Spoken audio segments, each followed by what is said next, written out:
Selamat datang kembali di channel Fakta Militer.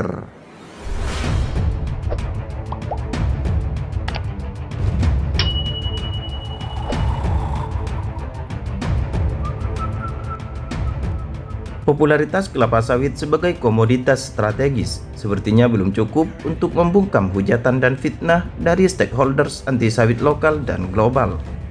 Komoditas dengan julukan Incredible Tree ini masih saja diserang dan dituding sebagai komoditas bernilai minus.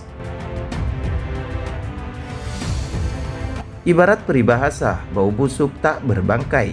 Negatif isu terhadap kelapa sawit tersebut satu persatu berganti menjadi bumerang yang kembali kepada mereka sendiri.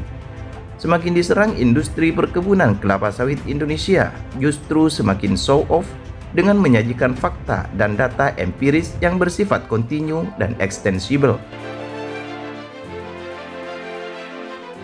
Menurut CEO dan Chief Editor Warta Ekonomi Muhammad Ihsan, sawit memberi manfaat bagi sekitar 17 juta sampai 25 juta masyarakat Indonesia yang bekerja di industri ini, baik langsung maupun tak langsung. Belum lagi dari berbagai multiplier efek yang ditimbulkannya. Dari sisi ekonomi, pada tahun 2019 misalnya, Indonesia membukukan defisit neraca perdagangan 3,2 miliar dolar AS. Tapi ekspor minyak sawit dan turunannya justru menyumbangkan pendapatan positif 20 miliar dolar AS. Hal ini sudah berjalan selama bertahun-tahun. Maka rasanya tidak berlebihan kalau minyak sawit dinobatkan sebagai industri strategis, belum lagi kalau dilihat dari sisi tenaga kerjanya.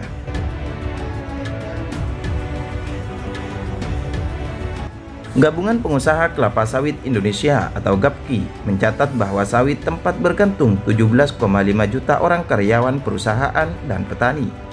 Sementara Badan Pengelola Dana Perkebunan Kelapa Sawit atau BPDPKS mencatat ada 4,2 juta tenaga langsung dan 12 juta tenaga kerja tidak langsung di industri sawit, serta melibatkan 2,4 juta petani swadaya dan 4,6 juta pekerja. Daftar ini akan bertambah panjang kalau kita juga menghitung multiplier efeknya.